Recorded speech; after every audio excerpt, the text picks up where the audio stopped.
Vamos lá então, né? Capítulo 37. Reajuste.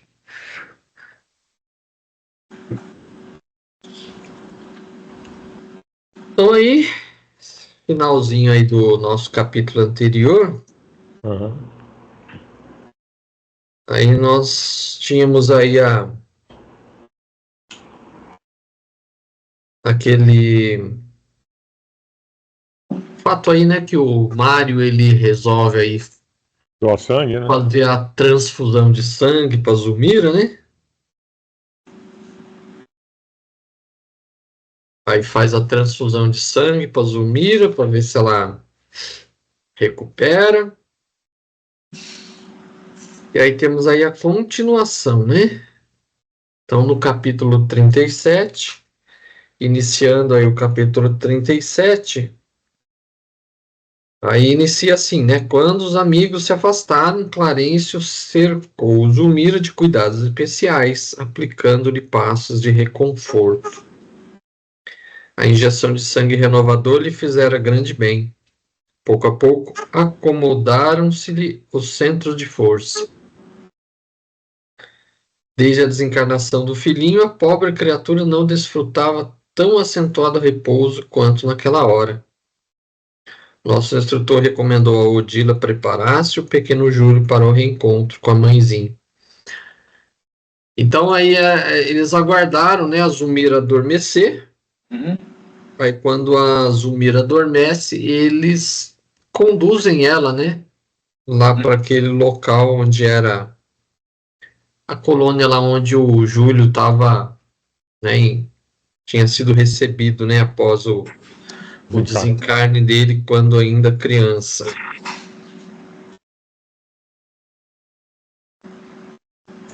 Aí ele fala assim: um sonho reconfortante é uma bênção de saúde e alegria para os nossos irmãos encarnados. Aí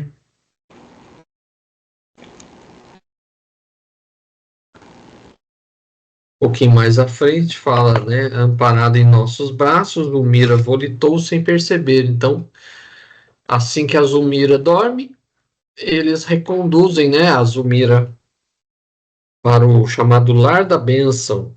Uhum.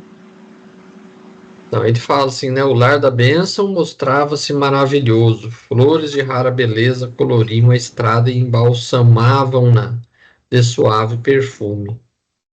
Aqui e ali doces melodias vibravam no ar. A glória fulgurante do céu induzia-nos a oração de reverência e louvor ao Pai Celestial. Mas a pobre mulher que seguia conosco parecia insensível à excelsitude do ambiente.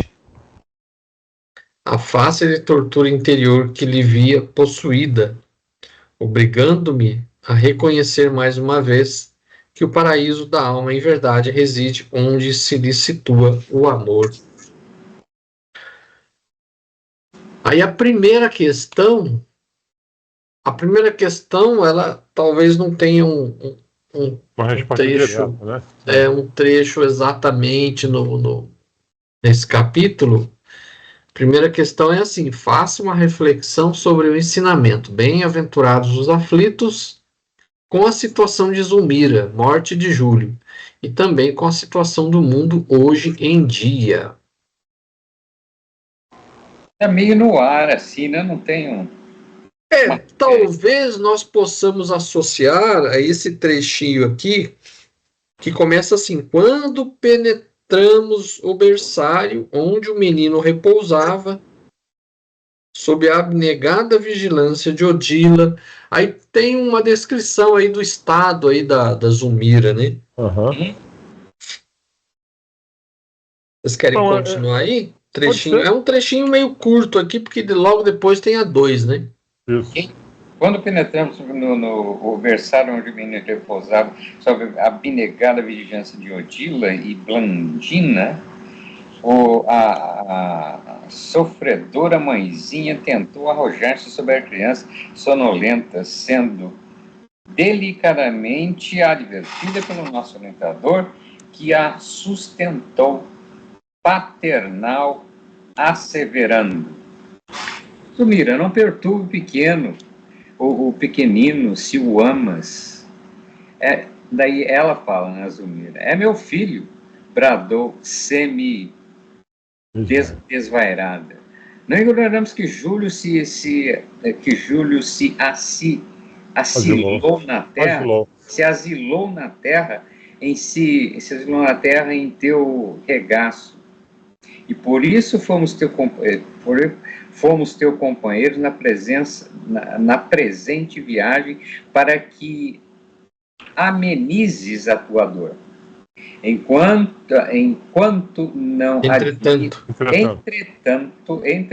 não admitas que o egoísmo te ensombre a alma. Certamente o carinho materno é um tesouro inapreciável. Contudo, não devemos olvidar que todos somos filhos de Deus. Somos do nosso eterno Pai. Acalma-te, pede ao Senhor os recursos necessários para que o seu devotamento seja um auxílio positivo para o pequenino necessitado. Tocada por essas palavras, humilde despesse em pranto, enlaçada. Eu acho que aí já é o suficiente. Na verdade, o que eu vi é que o aflito, né, é aquele que se arrepende, né? A pessoa fica aflita porque se arrependeu, né? E é o primeiro passo para você evoluir espiritualmente, né? Aquela história da diferença do arrependimento pro remorso, né? Se você ficar só com remorso, você fica lá remoendo aquele remorso, não faz nada, remorso. Quando você se arrepende, você acaba indo atrás para buscar uma compensação daquilo ali, né? Você fica aflito para resolver aquilo ali. No mundo de hoje, traçando aí um paralelo no mundo de hoje, seria mais ou menos essa situação também, porque a aflição é o que mais incomoda o mundo de hoje, né?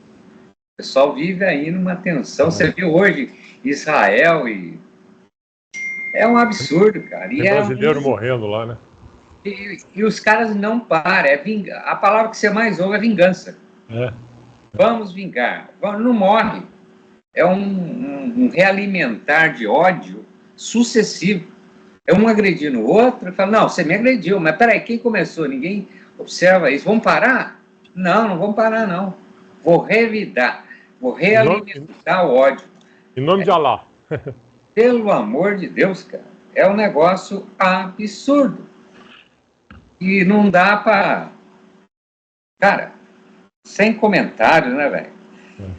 E quem são os aflitos aí nesse caso? Os aflitos aqui dentro do... o povo. O povo não tem nada com isso. Nesse caso, é igual aquela história do marisco, né? Que fica entre o mar e a pedra, né? Só tomando cacetada e fugindo. Mas o cara fala aqui num texto que eu li que suportar o sofrimento sem reclamação traz a cura.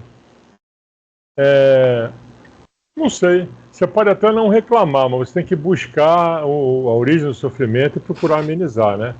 Para poder se curar, senão... Tem um textozinho aqui, antes de chegar na 2, que ele fala assim, a interpelada acariciou-a compadecidamente e a juntou. Tem paciência, a aflição é um incêndio que nos consome. Paguemos à vida o tributo da conformação na dor, para que sejamos efetivamente dignos de socorro celestial. Então é suportar a dor sem reclamar, né? Eu estou aflito, estou desesperado, não vou ficar reclamando, eu vou buscar fazer alguma coisa para amenizar essa dor, para, né, compensar alguma coisa que está acontecendo.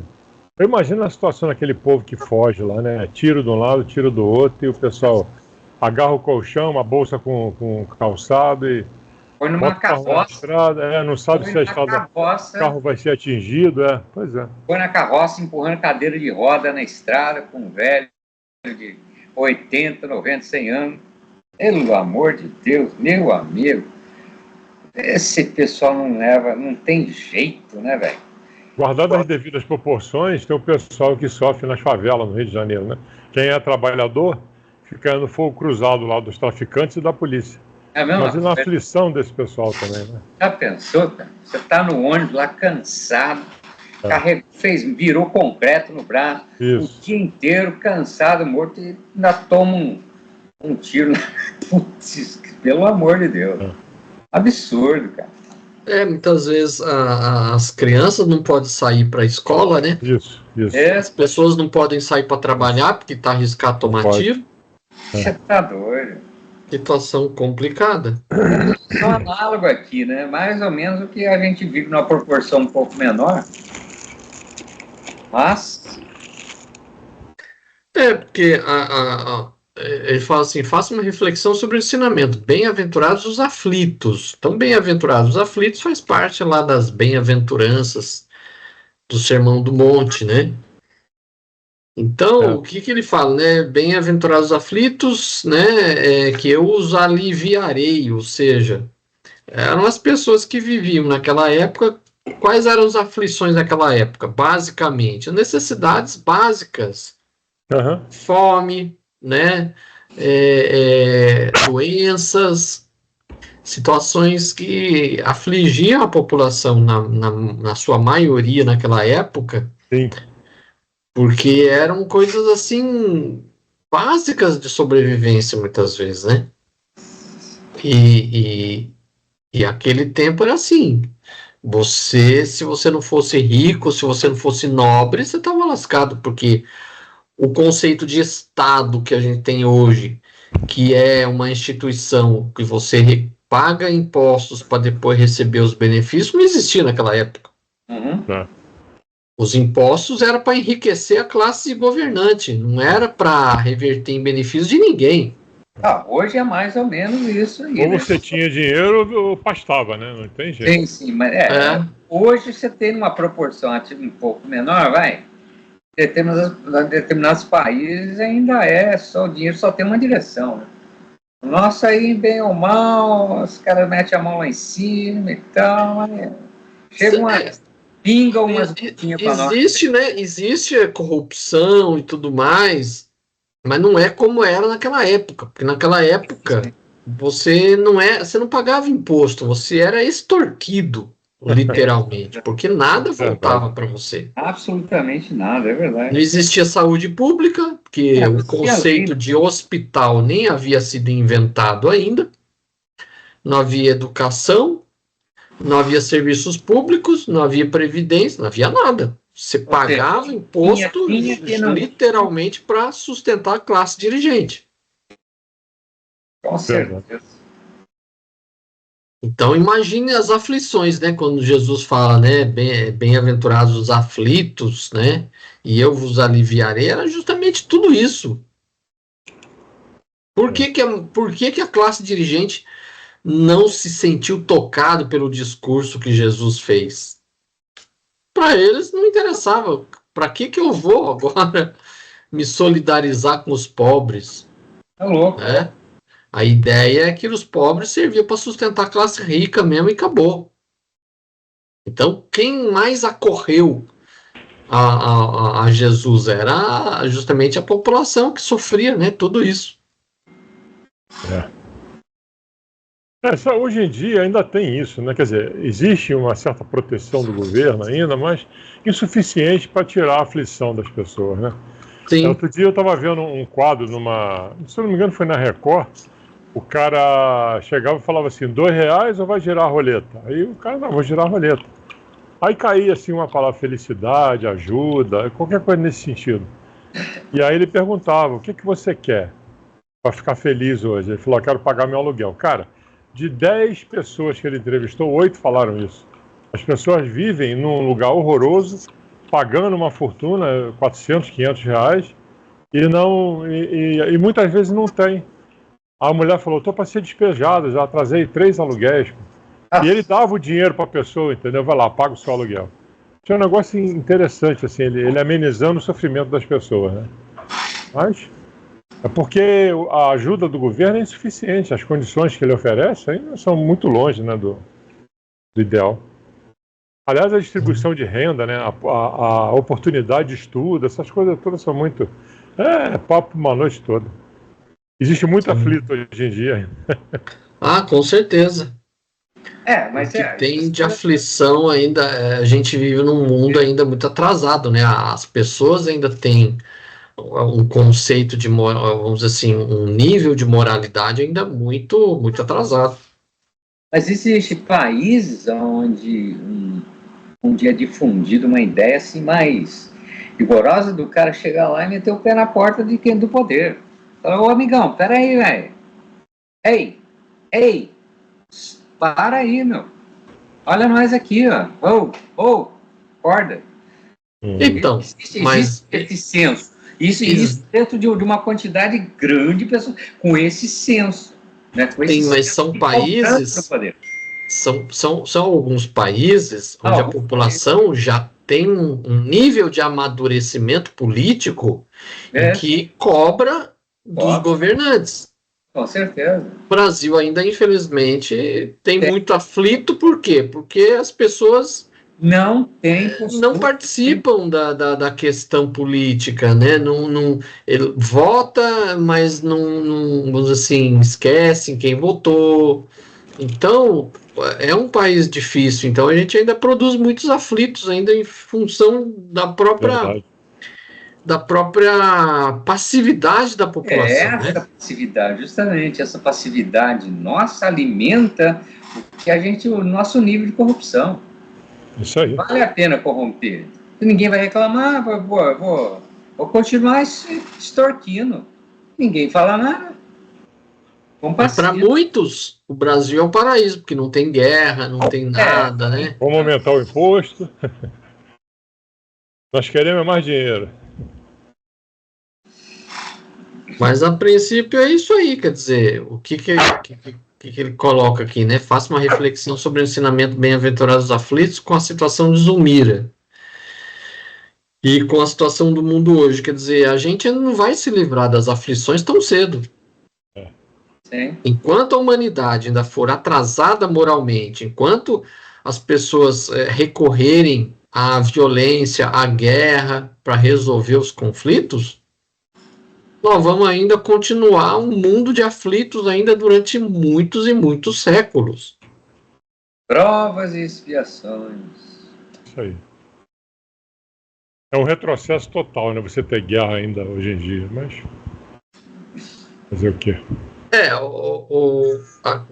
A característica de mundos em regeneração é não ter mais guerras. Uhum. Então, haverá ainda conflitos, mas conflitos assim, resolvidos de uma forma diplomática, de uma forma sem recorrer à violência. Uhum. Enquanto no nosso mundo tiver guerras, nós não estamos no mundo de regeneração ainda. Né? Então, ainda está longe disso daí. Esses conflitos do Oriente Médio não vão se resolver tão cedo. Então, tão cedo a gente não vai ver o nosso planeta em mundo de regeneração, com certeza. Meu Deus. O pessoal colocou como referência o número de quanto mais ogiva nuclear você tiver, mais poder você tem, né? De persuasão, de imposição, né? Né? Não, tem que ser o quê? Eu tenho mais ogiva nuclear que você, velho. Então, peraí. Na força. Os caras não querem conversa. Cara, quantos ogivas nucleares você tem? Quanto você tem? É assim, hoje tá assim, os caras estão nessa, né? Se armando cada dia até os dentes. Pra poder ter poder de palavra. E o pior é que você tem países que têm muito poder e que começam a assim, apoiar os outros, né? Por exemplo, nesse problema do Líbano lá com Israel, Irã está de olho, né? Qualquer momento ele pode entrar na guerra e começar a bombardear de maneira bem violenta Israel. Não, já começou hoje. Já começou, agora né? Agora à tarde, acho que lançaram, a CNN estava cobrindo. Nossa Senhora. E diz que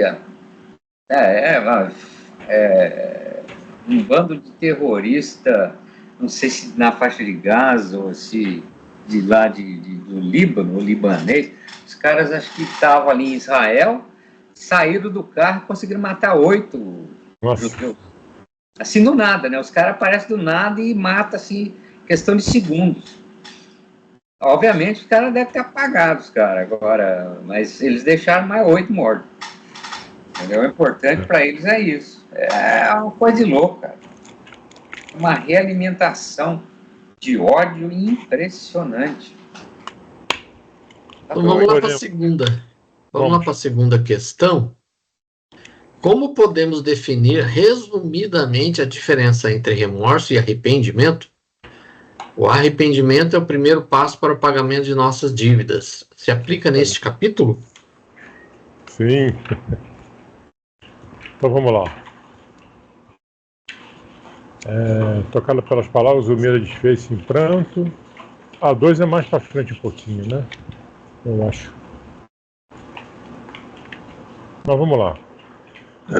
Tocada por essas palavras, Zulmira desfez-se em pranto. Enlaçada afetuosamente por Odila, que tentava soerguer-lhe o ânimo, reconheceu a primeira esposa de Amaro e recordou a luta que haviam atravessado quando do afogamento do pequeno irmão de Evelino.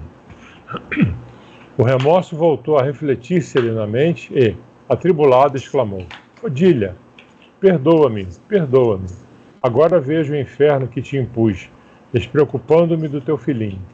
Hoje pago com lágrimas minha deplorável displicência. Ajuda-me, querida irmã.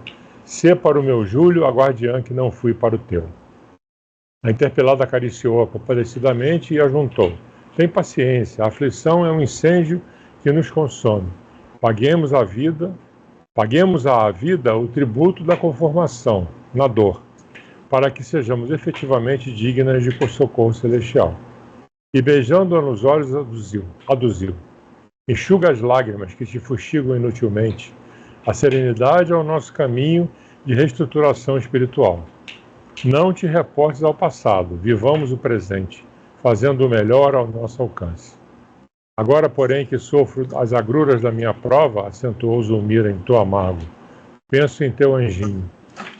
Odila, conchegando-se de encontro ao peito, conduziu-a para mais perto do menino adormecido e, indicando-o, aclarou satisfeita: Ouve, meu filhinho é também o teu. Júlio de hoje é o nosso Júlio de ontem. Pesados compromissos com o pretérito obrigaram-no a aceitar as dificuldades no momento. Em nosso aprendizado de agora, teve a existência frustrada por 2 vezes, a fim de valorizar com segurança a bênção da escola terrestre. Ante a companheira perplexa, acrescentou convincente: O corpo de carne é uma veste que o nosso Júlio usou de 2 modos diferentes, por nosso intermédio. E sorrindo: Como vemos, somos 2 mães partilhando o mesmo amor. Notávamos que Zulmira, admirada, estimaria algo perguntar, mas o choque da revelação como que lhe imobilizara a garganta. No imo d'alma, de certo, algo lhe alterara o campo emotivo. Secaram-se-lhe as lágrimas ao passo que o olhar se lhe fazia mais brilhante. Afigurava-se-nos uma estátua viva de intraduzível expectação. Sem resistência, deixou-se conduzir pelos braços de Odila até um leito próximo para ajustar-se ao repouso preciso. Agora sim, pensava surpreendida, começava a compreender Júlio prematuramente expulso da experiência material pelo afogamento, ao mundo tornara em nova tentativa que redundara em frustração. Por quê? Por quê? O pensamento dolorido intentava penetrar os segredos do tempo, arrastando-o ao passado remoto, mas o cérebro doía-lhe dilacerado. Realmente não lhe seria possível, naquelas circunstâncias, qualquer incursão no domínio das reminiscências, mas percebia, enfim, a bondade eterna que reúne as almas nos mesmos laços de trabalho e esperança do caminho redentor. Lembrou a animosidade fria que experimentara por Júlio, logo após seus esponsais, e o manifesto ciúme que nutria diante das atenções que Amaro lhe dispensava, e reconheceu a providência divina, ligando seu coração de mãe, lhe sublimara os sentimentos. Agora sentia por ele inexpressível carinho e iluminado amor. É isso? Deixa eu ver. Vamos dizer assim, é um trecho que dá, vamos dizer assim, um pouquinho de subsídio para a nossa questão, né? Isso. Que ele quer saber a diferença entre remorso e arrependimento. Eu aí, sem querer comentei, eu achei que ele já tinha visto, mas é a pergunta seguinte. Uhum. É você, quando se arrepende, você quer buscar uma solução para aquilo, né? Você quer amenizar a sua angústia, se aproximando, por exemplo, de uma pessoa, como elas estão fazendo ali, né?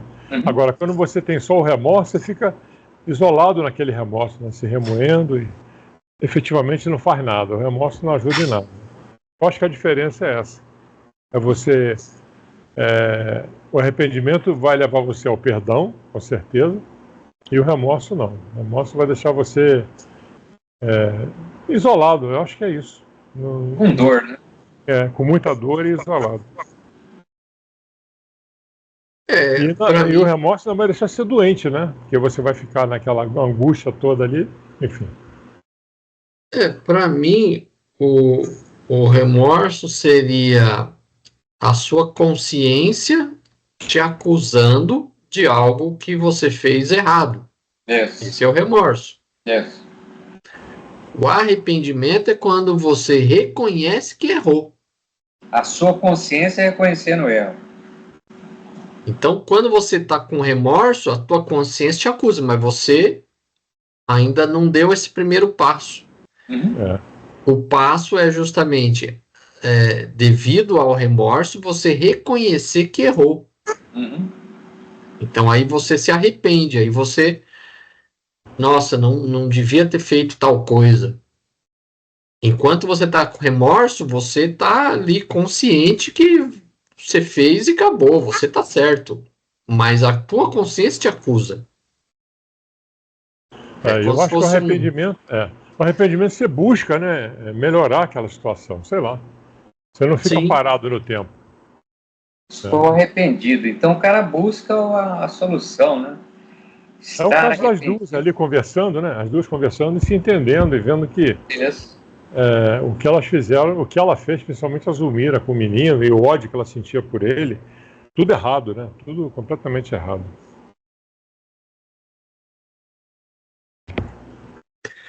porque tem um trecho aqui interessante que ele coloca assim, quando a Odila fala para ela, né, que o filho dela é o mesmo espírito, né, tanto o filho da Odila quanto o filho da Zulmira é o mesmo espírito, aí que ela se toca, né, Mesmo Júlio. aí que ela se toca, porque aí ela percebe que, nossa, eu fiz mal pro filho da minha suposta adversária, né? Sendo que, na verdade, é o mesmo espírito que eu recebi, né? Então ela É. começa a cair a ficha, principalmente, né? Uhum. Aqui o arrependimento aparece principalmente quando ela fala. Agora, porém, que sofro as agruras de minha prova, assentou Zumira em tom amargo, penso em teu anjinho, ou seja, ela reconhece que ela errou, ou seja, quando a situação acontece com ela, aí ela percebe a dimensão da coisa.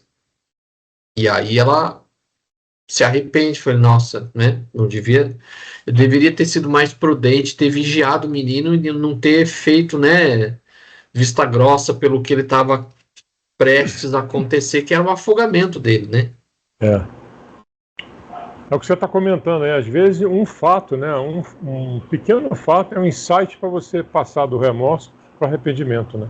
Para buscar alguma coisa que tire você daquela angústia. É uma coisinha que acontece que, opa, por que eu não pensei nisso antes, né? É o que ela fala aqui, né? Que ela ficou em estado de choque. Lembra em capítulos Interessante. passados que a Zulmira, ela praticamente ela sofria uma dor de consciência, né, que era o remorso por não ter vigiado o menino. Mas até então ela não tinha se arrependido exatamente. Ela Exato. sofria a dor do remorso porque era a consciência dela acusando: olha, você foi negligente, você foi omissa. Então isso era o remorso que ela sentia. Quando acontece dela perder o filho dela, e aí ela vê o menino, né, em sonho, né, ela é transportada, ela vê o menino, aí bate o arrependimento, porque aí ela sofre aquilo na própria pele, ela sofre aquilo que a Odila sofreu. E aí vem o arrependimento. É verdade. Uhum. A perda do filho foi, assim, extremamente angustiante para ela, né? Ela se entregou ao sofrimento, na verdade, né? Aí foi, vamos dizer assim, o ponto de inflexão do remorso para o arrependimento. Isso. E aí você vê que tem esse trechinho aqui que fala assim: de espírito assim transformado, via em Odila não mais a rival, mas a benfeitora, que sem dúvida lhe seguira de perto a transfiguração. Então, a partir desse ponto, ela passa a contar, né, com Odila como alguém que lhe ajudava, que estava ali lhe auxiliando, né?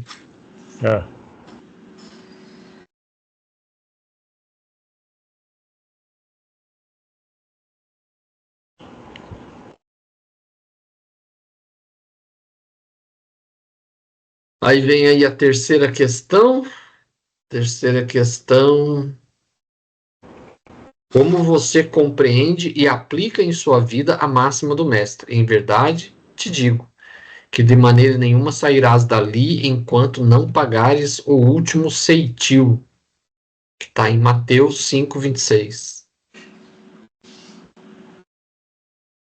É isso aí, acho que você não vai conseguir ter, sei lá, paz de espírito, não vai conseguir se tornar uma pessoa melhor enquanto você não conseguir resgatar as coisas ruins que você fez, né? Pagar o último ceitil é no sentido de você pagar suas dívidas, né? Acho que é isso, né? Você precisa. E nem sempre você paga numa encarnação só, né? Então, você vai continuar por muitas e muitas encarnações pagando as suas dívidas. Tem gente que leva milênios, né, velho? Que são esse monte de personagens aí que se entrelaçam, né? Estão vivendo isso aí na vida, né? Cada um com a sua dívida, cada um com o seu remorso, cada um com a sua maneira, né? A sua maneira. Você quer ler aí, aqui, ó, tem um trechinho que é interessante que ele coloca assim, ó. Em nosso aprendizado, o parágrafo começa assim: ouve, meu filhinho é também o teu. Júlio de hoje é o nosso Júlio de ontem. Pesados compromissos com o pretérito obrigaram-no a aceitar as dificuldades do momento. Em nosso aprendizado de agora, teve a existência frustrada por 2 vezes, a fim de valorizar com segurança a bênção da escola terrestre. Então, na história aqui, o que aconteceu? Como ele tentou suicídio 2 vezes, ele veio em 2 existências, né? Uma ele desencarna afogado, outra ele desencarna por doença. Então é mais ou menos condizente com o que está aí no trecho, né? De maneira nenhuma sairás dali enquanto não pagares o último ceitil. Então, todas as nossas atitudes, né, elas são levadas em conta. E aí, você tem que, vamos dizer assim, reparar tudo aquilo que você fez de errado. E o suicídio é terrível, né? Sua dívida aumenta muito. Vamos dizer assim, é como se você, por exemplo, desse de presente um carro para alguém, e aí a pessoa pega o carro e joga no poste. Entendeu? Pega assim, joga no barranco, destrói o carro. Você que deu o presente para a pessoa, você vai ficar triste, né? Eu dei o carro de presente, a pessoa nem teve consideração nenhuma, né? Destruiu, transformou no ferro velho, né? De propósito, a pessoa pegou o carro e jogou lá no barranco para destruir o carro, sem motivo nenhum, assim, né? Então, se você dá um presente qualquer para a pessoa mostra desconsideração para contigo, né? você vai ficar chateado, né? Então, o corpo físico nosso é como se fosse um empréstimo, né? Que foi concedido para a gente utilizar, né? Então, se você destrói, você está desconsiderando essa oportunidade, vamos dizer assim, que foi dada para você, né? É isso aí, é isso aí. Tem um pedaço aqui que ela fala também. O pensamento dolorido intentava penetrar os segredos do tempo, arrastando ao passado remoto, mas o cérebro doía-lhe dilacerado. Realmente não lhe seria possível, naquela circunstância, qualquer incursão no domínio da reminiscência, mas percebia, enfim, a bondade eterna que reúne as almas nos mesmos laços do trabalho e esperança do caminho redentor, né? Então ela, percebendo que nada daquilo ali era de graça, né? Ela estava dentro de todo o sofrimento dela, né? Ela não conseguia nem voltar no passado, mas ela percebia que a Odília estava ali para ajudar ela, né? Assim como vai acontecer com a Antonina mais à frente. Todos os personagens se entrelaçando para... Porque, como nós vimos na lição anterior, se um levanta, os outros levantam, né? Você vai soltando a energia, vai liberando aquilo ali, toda a sua boa vontade, a sua vontade de ajudar, e só tende as coisas melhorarem. A melhoria de um acaba influenciando na melhoria do outro, né? Exatamente. Com certeza, com certeza. Porque aqui ela pergunta, né? Por quê? Por quê? Ou seja, por que tanto infortúnio assim pro menino, né? Eu não conseguia entender por que isso. E aí, naquela situação que ela estava meio aflita, não tinha condições de fazer ela voltar no tempo, né? E aí... Mas mesmo assim ela percebia, né? Percebia, enfim, a bondade eterna que reúne as almas nos mesmos laços de trabalho e esperança. Então, alguma explicação tinha, né? Ela não sabia o porquê, mas alguma explicação tinha. Muito good. Esse capítulo é diferente, porque não tem respostas diretas, né? Você tem que buscar a associação com o que ele pergunta com os fatos em si, né? Tem. São perguntas reflexivas, vamos dizer assim, né? Genéricas, vamos dizer, né? E tentar traçar um paralelo com a situação, o contexto. Sim. Eu diria sempre trazendo para o mundo atual, para nós, né? Nosso mundo, porque se mudou alguma coisa, muita coisa não mudou. Então, o próprio ser humano, né? Tá difícil, né? Tá difícil. Novamente, sendo repetitivo, né? Não é à toa que nós estamos aqui, né? Então... Sim. Essa colocação que Jesus coloca, né? Não sairemos daqui enquanto a gente não pagar o último ceitil. Então, enquanto a gente não tiver a nossa conta zerada, a gente vai continuar aqui para aprender o que tem que aprender. Nenhum aluno é promovido sem passar na prova. Então, estamos aqui para isso. A gente vai criando os nossos débitos e aí a gente mesmo que tem que acertar a conta, né? Criando os débitos, consequentemente atrasando a evolução, né? Pelo negócio, né? A gente pode ficar pendurando a conta no boteco, mas uma hora você vai ter que pagar. Uma hora você tem que voltar lá e acertar a conta. Sempre fazendo fiado. Pois é. Pendura aí pra mim mais uma. Põe na conta do Abreu, se ele não pagar. O Abreu é você mesmo, velho. O Abreu não existe Abreu, é você mesmo. É você mesmo. E é interessante que você para pensar em espíritos super evoluídos que vivem por aqui, na minha opinião, para te dar exemplo, né? Se eles, que são espíritos extremamente evoluídos, Chico Xavier, Maria Tereza e outros aí, estão por aqui, então preste atenção como eles são, né? Como eles não tinham que estar por aqui, eles estão aqui para ajudar a gente, pô. Eles tentam, né? Eles tentam, não só eles, mas como muitos outros que andam por aí, né? Ainda encarnados, né? Sim. Com certeza. E Os caras estão tentando falar, não, devagar, ô, pessoal, acorda, mas parece que não ouve muito. O pessoal ainda está meio surdo. Vamos dizer assim, esses exemplos, pessoas que estão, tipo, iluminando o caminho à frente para a gente seguir. Mas cabe a nós seguir, né? É isso aí. Eles não vão pegar a gente pela mão e arrastar. Cabe a gente seguir, né? Exatamente. Guardadas as proporções, estão fazendo o que Cristo fez, né? Só que ele falou bastante. Esse pessoal basicamente mostra, né? Olha o que eu faço. Vamos dizer assim que Jesus foi o que teve o maior farol iluminando. E mesmo assim a gente não enxergou o caminho, né? Sossego. Então é isso aí. Então aí na sequência aí ela fica um tempinho ali adormecida ali, né, perto do berçário e tal. Aí depois eles falam assim: voltaríamos para reconduzi-la à residência terrestre de maneira a garantir-lhe tanto quanto possível as melhores gerais.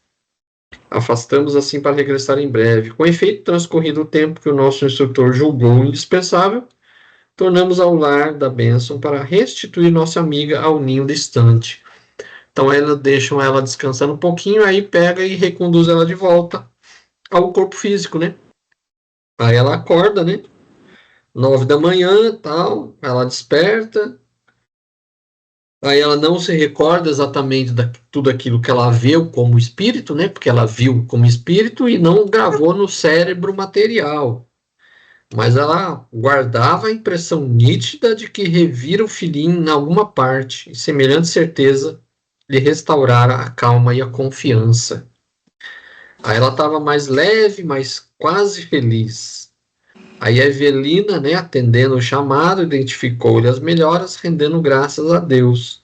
Aí chega Antonina, Lisbela, aí vão, né, elas vão se ajuntando ali. Aí ela fala assim, né, permanecia convicta de que vira Júlio e abraçara-o. Onde, como? Não saberia dizer. Mas o contentamento que a felicitada era bem o testemunho de que recolhera naquela noite benefícios reais. Aí a Evelina, né, fala: felizmente a transfusão de sangue foi coroada de pleno êxito. Sim, disse Antonina, concordando, a providência terá sido das mais proveitosas. No entanto, estou certa que Dona Zulmira terá reencontrado o filhinho no plano espiritual, readquirido novo ânimo para a luta. Então a Antonina, ela era espírita, né? Então ela já, pela fala da Zulmira, ela já pensou ali, né, o que aconteceu. Então concluiu ela, né, logo, né, provavelmente ela reencontrou o filho desencarnado. Isso. Aí ela até pergunta: a senhora julga então possível? A Zulmira pergunta, né? Aí, como não? Aduziu Antonina confortada. A morte não existe como entendemos. Do além, nossos amados que partiram estendem-nos os braços. Tem igualmente um filho na vida maior, que vem sendo para mim precioso sustentáculo. A enferma demonstrou em vulgar interesse na conversação. Há momentos na vida em que somos castigados pela fome de fé, e a Antonina era uma fonte irradiante de otimismo e firmeza moral. Então a Antonina foi tipo ali a condutora para que aquele grupo pudesse, né, se harmonizar. Ela foi uma das partícipes aí dessa reharmonização. Afinal das contas, ela também fez parte da confusão, né? Sim, então sim. agora ela veio para ajustar de volta as coisas, né? Aí no último parágrafo fala assim, né, que a colaboração de Antonina fora realmente providencial, porque ao deixarmos o domicílio do ferroviário, reparamos que Zulmira, de alma restaurada ao toque de novas esperanças, mostrava no rosto a tranquilidade segura da abençoada convalescença. Então, depois de receber o sangue novo, né, depois de rever o menino na espiritualidade, ela consegue, né, retomar o ânimo aí. Então, de alma e corpo físico restaurados, aí ela deu uma boa melhorada, né? Aí vamos aí para o capítulo 38, Casamento Feliz. Hum.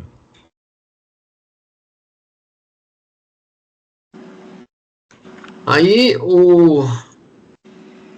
primeira questão, acho que já está logo no comecinho aí, né? Isso, logo no começo. Sim. Então, aí no comecinho, o primeiro parágrafo do capítulo 38 fala assim: a tempestade de sentimentos no grupo de alma sob nossa observação amainou pouco a pouco. Júlio, na vida espiritual, aguardava sem sofrimento a ocasião oportuna de regresso ao campo físico, e Zulmira, sob a influência benéfica de Antonina, renovara-se para a alegria de viver. Aí a primeira questão é assim: se colocando no lugar da personagem Antonina, como você está transformando seus ciclos de convívio? É complicado. Você vendo a história da Antonina, que ela é viúva, né? Tinha aqueles filhos lá. Você entende que você precisa ter mais fé para viver, né? Você precisa de bastante fé para perceber que as coisas ruins vêm para te ajudar, na verdade, para te orientar. E precisa também, que é o que ela faz, né? Ser mais útil para as outras pessoas, né? Julgar menos e ajudar mais, né? Que é a lei do Chico também. E a Antonina fez isso e muito, né? Nesse capítulo aí. Então eu acho que se você se colocasse no lugar da Antonina, era para ser uma pessoa assim extremamente útil a todos aqueles que te cercam, né? Inclusive clareando as coisas para os filhos, né? Ela fazia o evangelho no lar, né? Os filhos liam aquelas passagens e ela procurava responder, enfim. Eu acho que nós estamos muito longe da Antonina, pelo menos eu.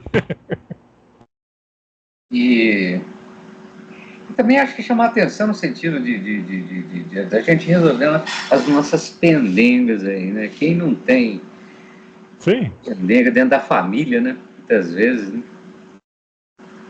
E até mesmo relacionamento. E você com os outros de maneira geral, não só dentro da família, mas enfim, né? Esse desentendimento muitas vezes, o desacordo, ou, sei lá, enfim, uma série de coisas que a vida nos impõe aí, né? Que a gente tromba com isso de um jeito ou de outro, com essa ou aquela pessoa, dessa ou daquela forma. Então tudo isso são provas, né, pra gente, né? De repente alguém dentro da própria família, né? Quanta gente que eu conheço aí que, porque eu não gosto do meu pai, da minha mãe, do meu irmão, não sei, lá. Aí você olha para trás, você olha aqui, você fala, não, tá aí, ó. Tá aí. Se eu não me engano, se eu estiver enganado, vocês me corrijam, foi o discurso da Antonina, né? Foi o que ela falou para o Silva que fez ele pensar, não é isso? Ele mudar a cabeça. Foi a Antonina, né, que conseguiu isso. Foi aqueles... Talvez vamos dizer assim, a fagulha inicial para começar as coisas a serem acertadas. Exatamente. Foi aquele famigerado Evangelho no Lar que ele participou. Aquilo ali foi uma gota d'água para ele. A partir dali foi um efeito dominó, né? Ele melhorando, a Zulmira melhorando. Bastante transformador, onde a ficha caiu para ele, né? E ele começou a refletir, falou, peraí. Aí ele correu atrás, né, do prejuízo, vamos dizer, né? Ele se deixou, né, se consertar, entre aspas, aí, se abriu para uma sensatez maior, né? Enfim, mas porque lá aquela lição era aquela, né? Para você se reconciliar com o semelhante, né? Com o irmão, enquanto está no caminho com ele. Isso, exatamente. Isso aí, exatamente. Porque até então ele queria vingança. Isso. Que é um sentimento que nós nos enfrentamos aí no dia a dia, que pessoas que conhecemos, que estão passando por essa situação, né? De desacordo, desentendimento, né, de busca de de razão, sem ter muitas vezes, ou até tendo. A gente no nosso dia a dia, a gente tem que sempre que, cada situação, a gente tem que pensar bem, né? A gente tem que refletir, a gente nunca pode agir pelo impulso, Uhum. porque senão a gente mais complica do que ajuda, né? É. E o papel que ela fez foi justamente esclarecer, né, a necessidade da reconciliação com aquela lição que saiu do Evangelho. Uhum. Aí quando ele vai atender o menino, ele já estava com aquilo na cabeça, então ele pensa, né, embora pensasse em vingança, ele foi refreado, né, em atitudes, mas ele ficou com aquele remorso, né, de ter imaginado o que causou a morte do menino. Exato. E aí vem a situação, a oportunidade que aparece para ele de fazer alguma coisa, que foi quando ele faz a doação do sangue. Então, o que acontece? Ele repara uma situação, ele repõe uma situação, né? Então, ele imaginava que tinha prejudicado e, na verdade, não tinha prejudicado, porque o destino do menino era desencarnar mesmo. E aí, isso faz com que ele, né, sirva de motivação para ele ajudar, e aí ele se oferece para fazer a doação, né, de sangue. E aí, com isso, começa, né? Aí o desenrolar das coisas vão acontecendo e vão, aos poucos, consertando, né? Aquela situação que envolvia todo esse grupo, né? Mas aqui o que ele pergunta é o que a gente está fazendo no nosso dia a dia. A gente está sendo igual a Antonina ou não? Né? Acho que a gente tem o dever de tentar, pelo menos. Né? Tem o dever de buscar ajudar as pessoas, mas eu acho que a gente está. Eu, pelo menos, estou muito longe da Antonina. Eu acho que é aquilo que a gente sempre comenta aí, né? Acho que só pelo fato de a gente refletir em determinados momentos da nossa vida, diante de situações, só de você pensar, pô, peraí, tem alguma, não é possível, né, cara? Isso aí, esse incômodo que é gerado, né, dentro da gente, eu acho que isso já é o início de uma mudança, né? De uma busca de consenso da sua parte. Peraí, onde é que eu estou errando, será, dentro desse contexto, dentro dessa situação que eu estou enfrentando? Qual a minha posição? Será que tá legal? Não tá? Será que eu tenho que falar mais? Será que eu tenho que falar menos? Será que eu tenho que ceder a algum lado? Enfim, essas coisas, eu acho que só pelo fato de você se sentir incomodado com determinadas situações de vida que todos nós temos, né? Eu acho que já é um passo aí, um milímetro a mais em direção à evolução aí, né? Lembrando aqui que ela conseguiu fazer tudo isso conversando com o Mário, né? Então, a atitude de conversar com ele, esclarecer a lição, isso causou todo, né, desencadeou toda o início aí dessa reparação. Então, não precisa nem de um esforço muito grande da nossa parte. Se a gente, dependendo da situação, a gente vê pessoas que precisam de uma palavra, de um conselho, de uma ajuda, muitas vezes uma palavra é o suficiente para consertar, iniciar o conserto de uma situação. Então a gente tem que ter presença de espírito para isso, né? Apareceu a situação, a gente tem que lembrar, né? De repente eu posso conversar com a pessoa que está passando por uma situação, a simples conversa já vai ajudar muito. Exatamente. Eu vi hoje, essa semana, foi interessante aí, um fato, colega aí, né? O cara tem 40 e poucos anos, ele é médico e tal, é amigo do primo da minha esposa lá. O cara casado, divorciou da mulher e teve uma criança e está em demanda de briga judicial com a esposa em relação à criança. A mulher não deixa ele ver a criança assim e só permite ele ver a criança num ambiente onde existam várias pessoas, no tipo shopping, numa área de alimentação de shopping, com a presença de um psicólogo eu falei, putz, mas eu perguntei pro primo da minha hora, pô, mas isso aí é ação judicial? Ele falou, não, o juiz só permite que ele veja a criança na presença do psicólogo e a mãe junto, e no lugar onde existam várias pessoas. Eu falei, putz, mas peraí, ele não é o pai? Não, ele é o pai. O cara tá assim, desnorteado, cara. E a mãe, pelo jeito, eu não conheço, assim, só sei esse detalhe, não conheço a fundo a história, mas eu achei um quadro, assim, desgostoso pra caramba. Já pensou? Ele, quando vê a criança, a menina vem, corre, abraça ele e tal. Isso eu presenciei. Agora, você já pensou o sentimento do cara não poder ver a filha em circunstância nenhuma? E parece que a mãe está dizendo que ele é um pai violento. Eu, particularmente, eu não conheço assim a fundo ele, mas não me parece isso. A criança, quando o vê, corre para em direção a ele, abraça, não sei o quê. Putz, eu falei, nossa, que esse cara não deve estar passando, né, velho?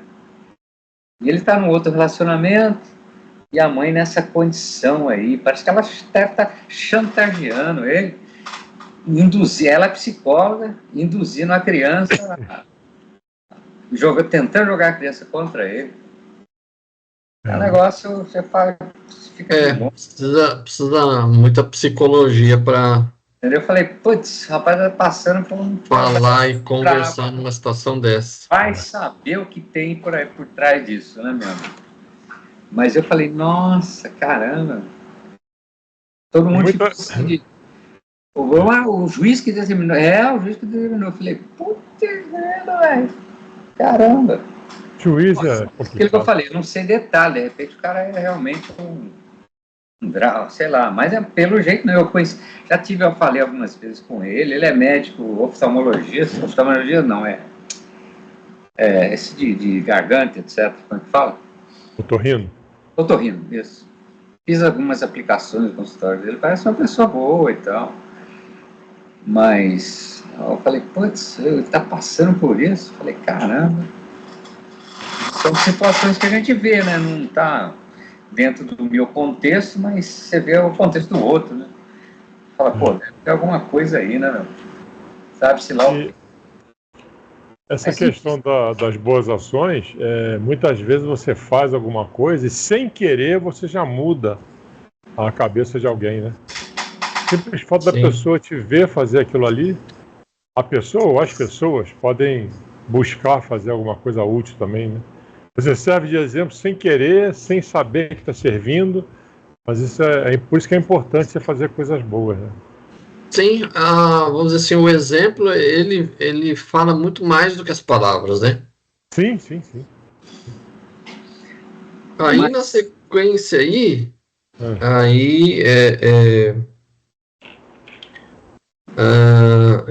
tem uma frase aqui que eu achei interessante, ó.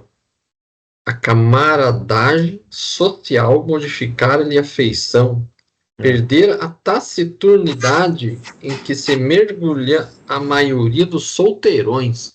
Discordo frontalmente desta frase. A não é carapuça solteirão, pessoal taciturno, né? Pô.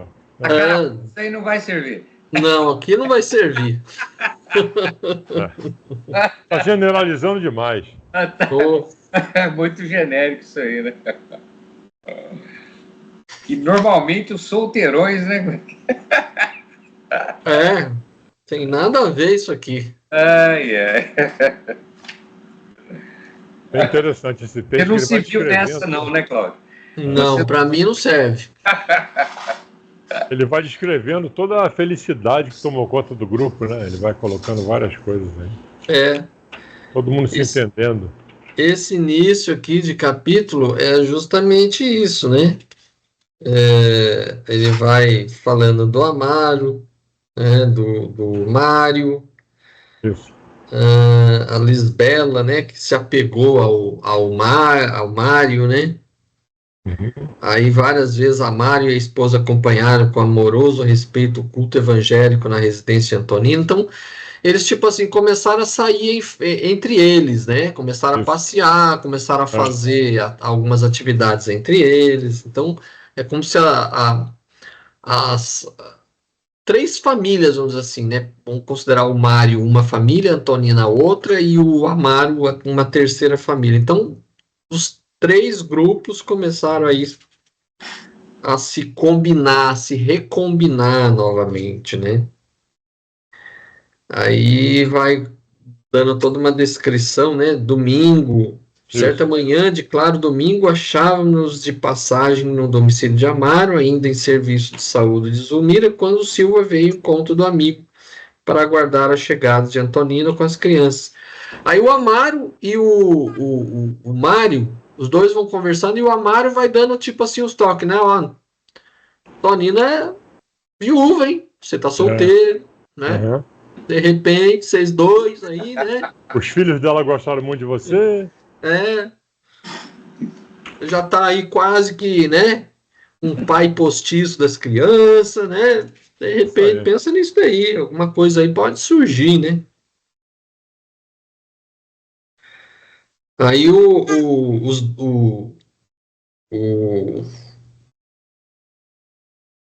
o Clarencio mais o Hilário, né? Os dois vão conversando, né? Aí o Hilário, né? Fala assim, né? Pude consultar o programa traçado para a reencarnação de Antonina.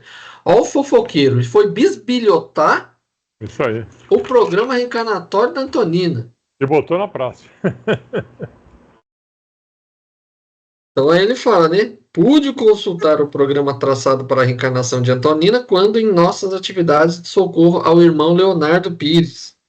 E sei que ela se comprometeu a colaborar maternalmente para que ele obtenha novo corpo na Terra. Então, o Leonardo Pires, que havia sido, né, também o partícipe dessas coisas todas, né, que estava desencarnado, no início, nos primeiros capítulos a gente viu, né, ele em espírito na casa da Antonina, e a Antonina era a Lola, que agora reencarnou como neta dele. Sim. E aí, pela programação, o Leonardo Pires, que era o avô dela, iria reencarnar novamente através da Antonina. Antonina. E pelo que percebe-se, quem seria o pai? O Mário. O Mário. Justamente o Mário, que morreu envenenado pelo Leonardo. Pelo Leonardo Pires. Olha as coisas como é que vão se dando, né? Aí o Hilário, né, fala, né? Clarencio, né, coloca assim, né? Silva e Leonardo enlaçaram-se em complicadas dívidas um para com o outro. Desde muito tempo cultivam o espinheiro da aversão recíproca. Induzidos agora às teias da consanguinidade, esperamos que se reeduquem. Da lei ninguém foge, ou seja, Aí. o Leonardo reencarnaria como filho do Mário e os laços pai e filho esperava-se, né, que pudesse reharmonizar os dois, né? Então, você vê a importância da família, por isso que você vê muita gente que se dá muito bem com amigos, mas não se dá com os próprios familiares, né? Uhum. Você vê a razão do porquê que isso acontece. Então você tem afinidades que estão fora da sua família, não na sua família, mas é justamente eles são da sua família que é para você poder se reharmonizar com eles. Uhum.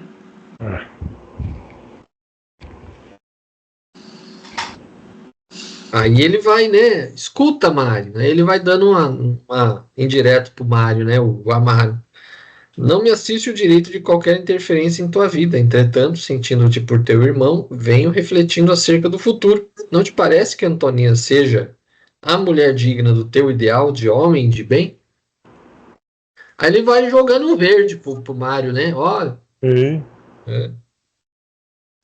Até ele fala assim: moça ainda pode fazer a felicidade de um lar que seria um santuário para as tuas experiências.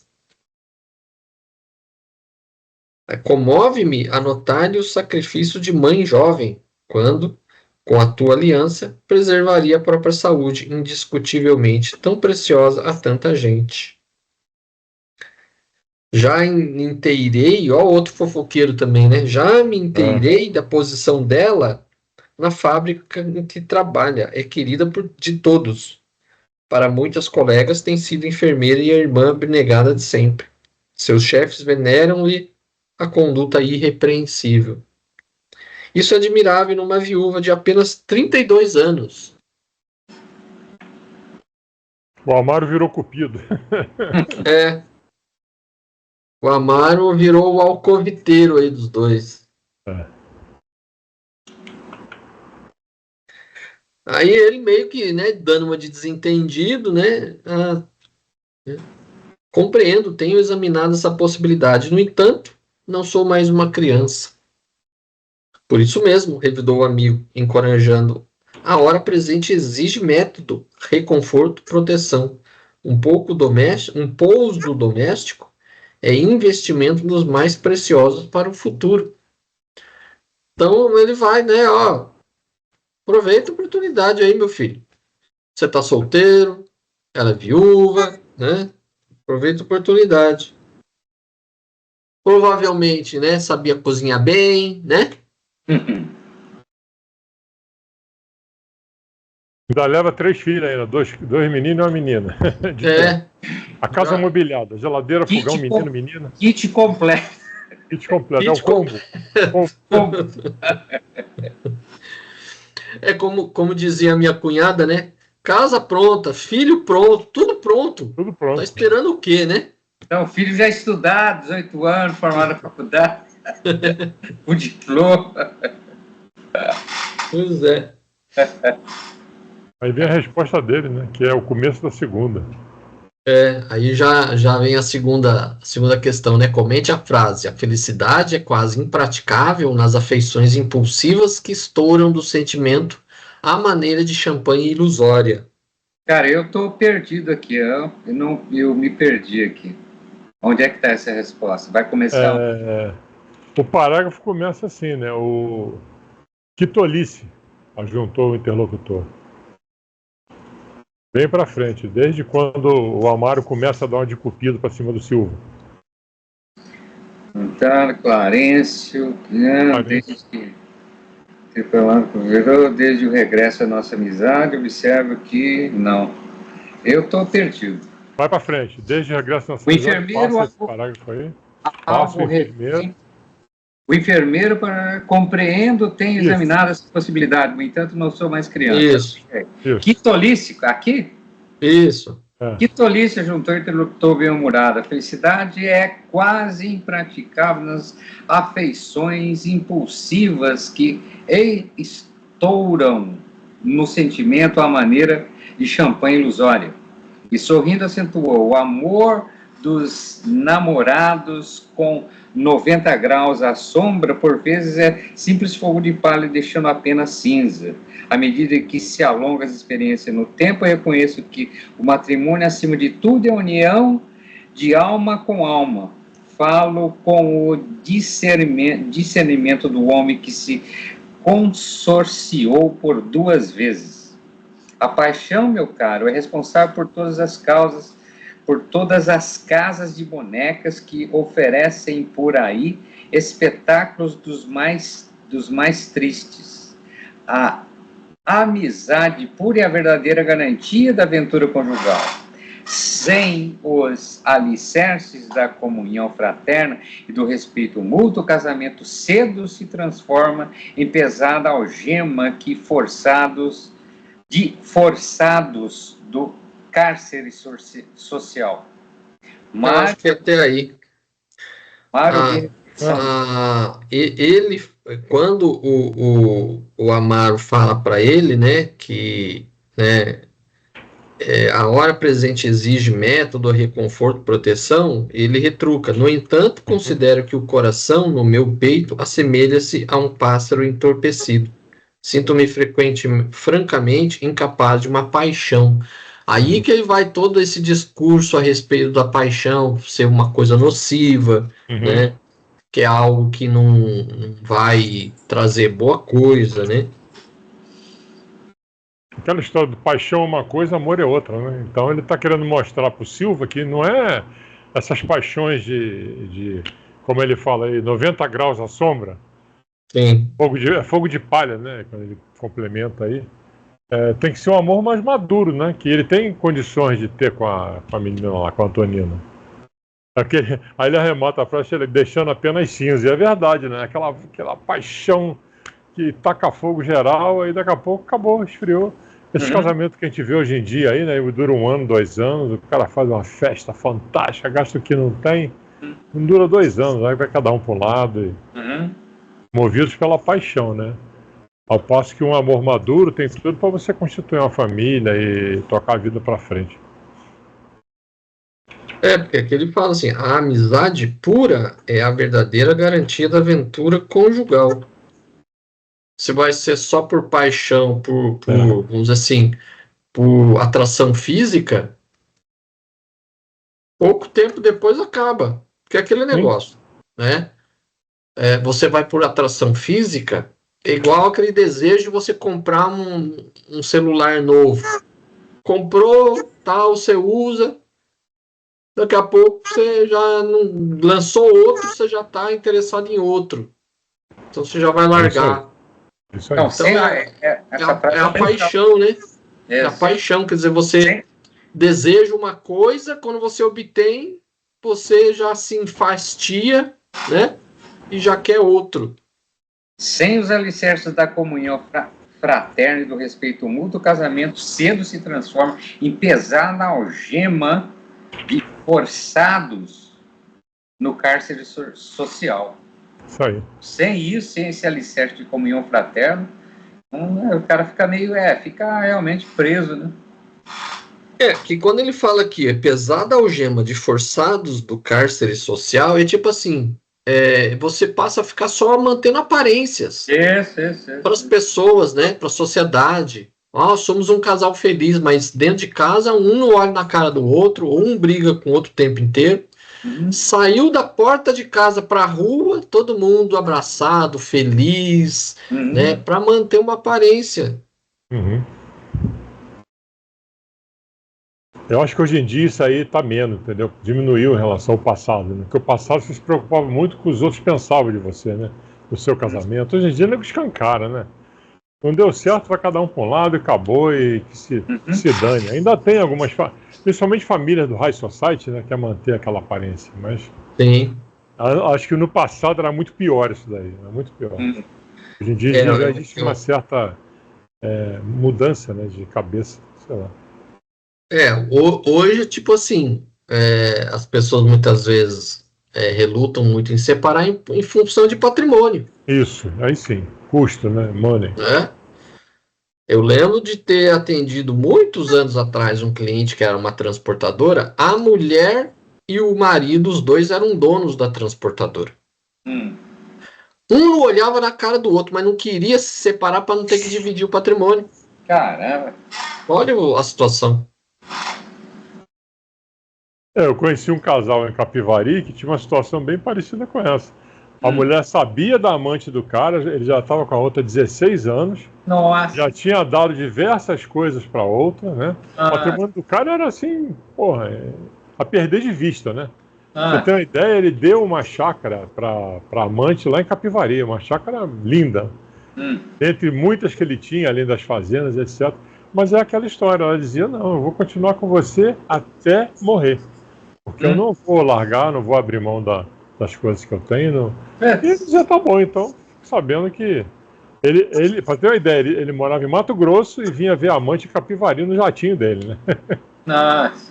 Nossa, e o que era pior, né? Porque os dois, marido e mulher, eram os donos da transportadora. O marido tinha a amante que trabalhava na empresa e a mulher tinha a amante dela também, que também trabalhava na empresa. Mas os dois sabiam. Os dois não tinham mais relacionamento de casal e os dois tinham amantes trabalhando na empresa, mas não oficializavam separação por causa para não dividir patrimônio. Nossa É Senhora. isso aí. Caraca. Que situação, é o que ele fala aqui, ó. Pesada algema de forçados do cárcere social. Em pesada algema de forçados do cárcere social. Aí ele vai continuando essa conversa, né? Falando, né? Tentando convencer o Mário, né? Ó, dá uma investida lá na Antonina, né? Que É é de boa, é lucro. de boa. É lucro, é lucro. Aí mais para frente, né? Aí fala assim, né? A figura de Antonina penetrava ali agora os recessos do coração. O valor e a humildade com que a nobre criatura afrontava os mais difíceis problemas tocavam-lhe as fibras recônditas do ser. O sacrifício permanente pelos filhos, aí vai falando tudo, né? Aí ele vai amadurecendo a ideia, né? É isso aí. Aí ele fala, né? Amaro, tens razão. Não posso desobedecer ao comando da vida. Então aí ele chega à conclusão que é melhor mesmo. Falei, ó, né? Do que ficar aqui eu sofrendo sozinho, ela com filhos É. para criar. Vamos juntar, né? Vamos juntar e cada um, né? Um ampara o outro, né? Aí a terceira questão é Clarencio esclarece sobre o tempo como uma onda. O que você entendeu da proposição dele? É como uma onda, eu entendo o seguinte, a onda vem e vai, né? E aí tem um pouquinho do que você planta, você colhe, né? Se ela vem e vai, né? Você vai pegar o retorno de chão, vamos dizer assim. O tempo é como uma onda. Você está sempre colhendo aquilo que você plantou. Plantou lá atrás, você vai vir aqui para frente colher. Eu penso que é isso. A onda flui e reflui, né? O tempo é como uma onda, flui e reflui. Da nossa sementeira havemos de colher. É isso aí. Então as coisas vêm e voltam. Então a gente não está isento de passar por situações que a gente mesmo provocou. O exemplo vivo está aí, nesse grupo aí, né? Tá tudo... É aquela famosa lei de causa e efeito, né? Vai e volta. Bumerangue. Porque aqui fala assim, né, que eles estavam conversando, e depois a Antonina e as crianças chegam e tal. Aí para, né, os dois acabam tendo que parar de conversar, né? Aí acontece, né? A situação acontece, que aí logo depois tem o parágrafo que fala assim, Mário e a jovem viúva esperavam efetuar o matrimônio em breves dias, né? E fala assim, né, que transcorridos alguns dias, amigos espirituais de Antonina trouxeram-nos as boas novas do contrato promissor, né? Então, Mário chega para ela e fala, olha, e aí? Tamo junto? Tamo junto e misturado? Aí vai toda uma... A Mário e Zulmira ofereceram a casa, né? Sim, aqui eu achei interessante esse trecho que fala assim, né? Muitos companheiros de nosso plano acorreram à residência do ferroviário, inclusive as freiras desencarnadas que consagravam ao enfermeiro particular estima. Então eles oferecem a casa para o casamento, vai ser um casamento civil, né? Uhum. Aí falava assim, né? A felicidade transparecia de todos os semblantes. Aí fala assim, à noite, na casinha singela de Antonina, reuniram-se quase todos os convidados novamente. Os recém-casados queriam orar em companhia dos laços afetivos, agradecendo ao Senhor a aventura daquele dia inolvidável, ou seja, inesquecível. É isso. O telheiro humilde jazia repleto de entidades afetuosas e iluminadas, inspirando entusiasmo e esperança, júbilo e paz. Quem pudesse ver o pequeno lar em toda a sua expressão de espiritualidade superior, afirmaria estar contemplando um risonho pombal de alegria e de luz. Esses dois trechos aqui eu achei interessante. Mostra o que? Quando a nossa casa, as pessoas estão com pensamentos positivos, pensamentos produtivos, o obsessor não tem lugar ali. Então, o que faz a nossa casa ser realmente ali um farol de luz é as pessoas que moram ali terem bons propósitos. Isso. Não adianta você, vamos fazer evangelho no lar, aí faz evangelho no lar, mas o resto da semana inteira todo mundo brigando um com o outro. Vai adiantar alguma coisa? Essa história, a gente faz o evangelho no lar, vai ter uma barreira magnética que não vai nenhum espírito aqui entrar. Isso não resolve coisa alguma se as pessoas que moram ali estão com pensamentos, de briga, de ódio, de rivalidade, de contenda. Nenhuma barreira vai funcionar enquanto o pensamento das pessoas estiverem em coisas erradas. É verdade. A verdadeira barreira que protege o seu lar são as pessoas que moram ali com bons pensamentos. Porque os espíritos entram em qualquer lugar, onde seja, qualquer lugar que for. O que vai impedir os espíritos ruins de atrapalhar a sua vida é você ter bons pensamentos, as pessoas morando naquela casa também com bons pensamentos, que aí vai trazer aquilo que está escrito aqui, o telheiro humilde jazia repleto de entidades afetuosas e iluminadas. Kardec, no próprio livro dos Espíritos, no livro dos Médiuns, ele coloca, se você não quer más companhias espirituais, cultive boas companhias. Então, os espíritos que querem atrapalhar sua vida não vai chegar perto de você se vê que você tem boas companhias. Eu penso também que quando você vai fazer alguma coisa, eu estou falando isso porque há uns meses atrás, junto com a Rosinha e a Jane, a gente fez Evangelho no Lar numa casa aqui próxima, que estava tendo uma confusão danada. Nós fizemos 4 semanas e, impressionante, a gente plantou a semente. Eles fazem até hoje, toda segunda-feira, o Evangelho no Lar. E a mãe dela, a mãe da pessoa que estava perturbada, falou que eles mudaram muito o comportamento deles. Então eu penso que também a sua intenção, quando você vai fazer alguma coisa, pesa muito, para que você consiga que aquela semente germine, Se você vai de maneira superficial, acho que acaba não dando em nada, Mas a gente conseguiu fazer as pessoas virem para dentro do Evangelho, rezarem junto com a gente, gostarem do que estava fazendo, se propor a fazer a prece final, e nós ficamos muito felizes com o resultado. Legal. Então eu penso que a sua participação também é importante. Por causa da famosa egrégora, Se você... Sim. Se você... Aquelas já tem tanto problema, porque eles viviam brigando e querendo separar, e as crianças chorando, já tinha tanta coisa ruim. Se você não vai lá com a intenção de realmente ajudar, se é uma coisa superficial, eu acho que não vinga.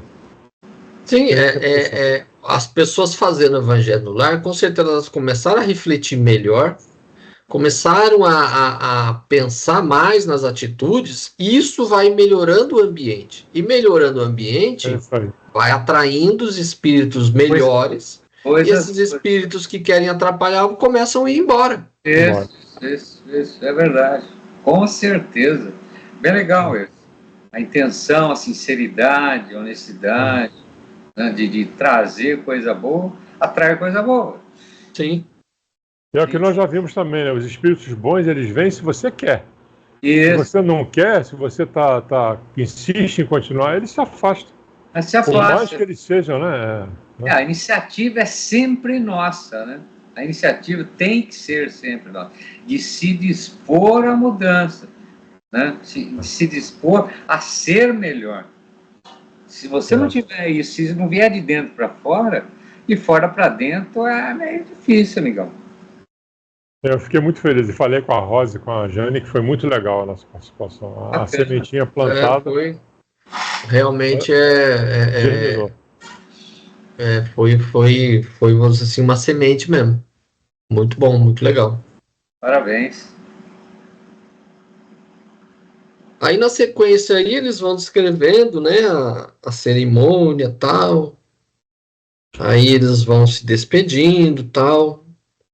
Abraçando-os, vimos junto deles que Evelina, no fulgor de sua primavera juvenil, aceitava a proteção carinhosa de um rapaz que a fitava enamorado. Então, a própria Evelina, filha do Amaro, né, já começou também a se harmonizar com o rapaz lá, né?